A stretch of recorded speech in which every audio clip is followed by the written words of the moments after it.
does perfectly fine against Pikachu and does perfectly fine against Sonic. So there are some matchups where if you're a diehard Luigi fan, I would still feel comfortable whipping him out. Boston Con have showed that he's still a very, very viable character in the game. Water also down here. Oh, thanks. But, so it looks like we're going to have a Mii being played here. I wonder who ended up winning that rock, paper, scissors. All right, so it's going to be Mii Gunner, yeah. Now I've seen I've seen 2 Mii Gunner players ever. Chibo Senpai, and Gladio Vistar, I believe, both play Mii Gunner, and these are the only 2 Mii Gunners I've ever seen. But the character is very similar to Duck Hunt that we just saw, where it's a very projectile trap-based character, where he sets up a lot of, hitboxes that are remote, and then tries to make his plays off of this. But I think Gunner does it in a very interesting way, almost a very fun way. It's a character I enjoy watching a lot. It's very, very interesting. I think against Pikachu, it's going to be a little difficult since once he gets in with that quick attack, the combo begins. And it depends on how ROM is going to get out of these situations and see if he can convert the situations into advantages for himself. And I'm so glad you said that, because quick attack is really the name of the game when it comes to Pikachu in today's metagame. The move is quite simply insane. It's one of the best approaches that I've ever seen in Smash, where it's just almost unreactable, very difficult to punish on an approach, and very safe in a lot of options because Pikachu can do so many things with it, so many different cancels. But it looks like Pikachu's just going to have a difficult time quick attacking his way in through all these projectiles. See, that's heat is coming out from the gun right here. Whenever you're playing a character that's lesser known, it's very easy to get used to the matchups that other people are not used to. Playing it from the other side, you're sitting there like, oh, all I have to do is quick attack to get in. And then next thing you know, you're playing against someone who's like, I know you want to do that, and here's how I'm going to respond to it. Now you don't know what to do. There's a lot of movement being used by ROM on this side. Being able to move himself back and forth in the air is very, very strong for him. But finally, Nitro gets a grab. Combo begins, getting a little bit of percent back. Oh, nice down smash, Charge shot not going to connect. Pikachu finding himself back onto the stage with some Thunder Jolts and not managing to follow up on his down air. Yeah, Nitro's spacing is a little bit off right now. He needs to be able to convert considering how well ROM is doing. ROM has been just all over the place in the air. It looks like he's dominating that aerial space very well. And as Pikachu continues to try to come in, ends up, because of his poor spacing, getting into situations where he's getting punished pretty hard. That up smash takes the stock, too. ROM knows exactly when and where to go for his punishes. This is aggression, but aggression in a way that is very, very calculated. Yeah, I really like the movement on the Wii Fit. Actually, not the Wii Fit, the Mii Gunner. However, Pikachu really, really doing a good job at managing to find himself ways to get inside on the motion right here. Pikachu obviously being a fast character himself. Nitro really looking for an option inside, but he retreats off. He actually had an opening with the quick attack there, but decides to take this one. Does he get anything out of it? No, wake up attack's going to pull him out of there. Nice quick attack cancel, gets himself on the ledge, and now he's really getting in, realizing, okay, this is a character I have to approach. I can't take my time here. I'm going to get chipped out. He's playing from behind, and he's playing like he knows it. So we're going to see hopefully something here, but I really, really like, is that the fair right there with the Zap Cannon? Not a character you see too often. It looks like it, but a forward smash ends up taking it. That's the spacing that Nitro needs. He's been getting in on ROM, and he's been getting some good opportunities, but he hasn't been able to follow them up, and it's really just on his own side.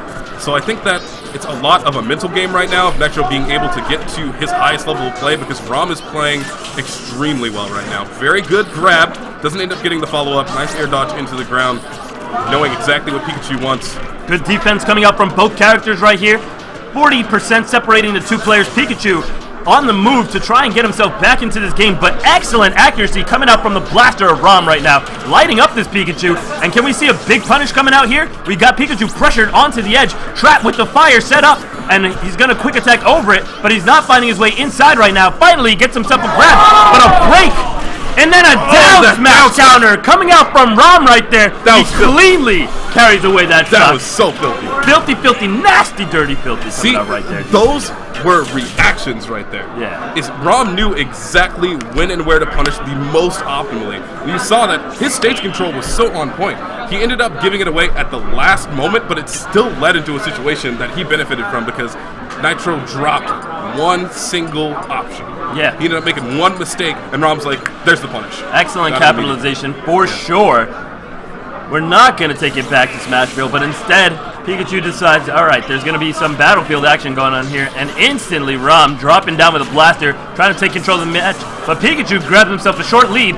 Good offense coming out right here from ROM, utilizing his projectile to get some follow-ups. I really like the gameplay he's using right now. Yeah, and even though Nitro's getting in, he usually trades for damage, or ROM gets away with a little bit of damage using a retreating blaster shot.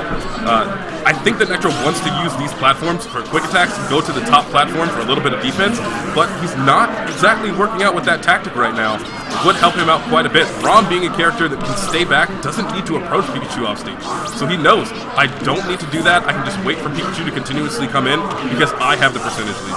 I like the way he's not only utilizing his projectiles very well independently, but he's using them in conjunction with each other and using them in conjunction with his melee-based moves. So even when somebody gets close up on him, he's not afraid to deal with them. You know, you see how he's making great use of his smash attacks, great use of his aerials that are not projectiles, great use of that reflector, and doing a great job of not only keeping Pikachu out, but getting in on Pikachu when he wants a piece of the action. Right. Once again, this stage control is just ridiculous. ROM is holding down the core center of that stage. If you come in here, you are definitely going to get punished. And even when he gets hit, he ends up getting out of that situation using that really cool shine. Is that little spark right there, was that down tilt? I think so. The shine over his body? No. That's reflector. That's down B. Yeah. But I think he has a long range down tilt. That's a spark. I think it was down tilt. Not sure. However, you definitely see lots of traps coming out. A moment of hesitation on the defense right there. Rollback means capitalization for Pikachu. ROM finds himself out of the thunder thanks to the grace of the top platform on Battlefield. But now Pikachu's got himself a situation where he can make something happen, gets an up smash, but a weak spot of it, and then a huge range coming out from the frontal up smash right there means that ROM will take the stock.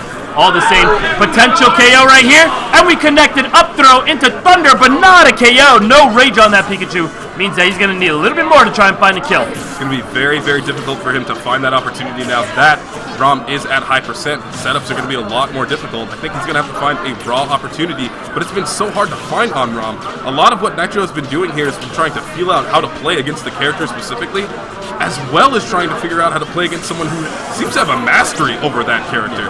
That's so much to get to learn when you only have 2 games and you're already down a stock. The pressure is really, really intense right now for Nitro.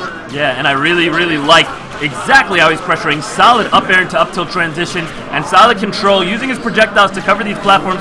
I'm not quite sure that Battlefield was the correct pick for Pikachu here because ROM looks very, very prepared on how to control these platforms. Maybe I would have looked for a stage like Duck Hunt or something like this where you have weird opportunities all the time and difficult to KO patterns.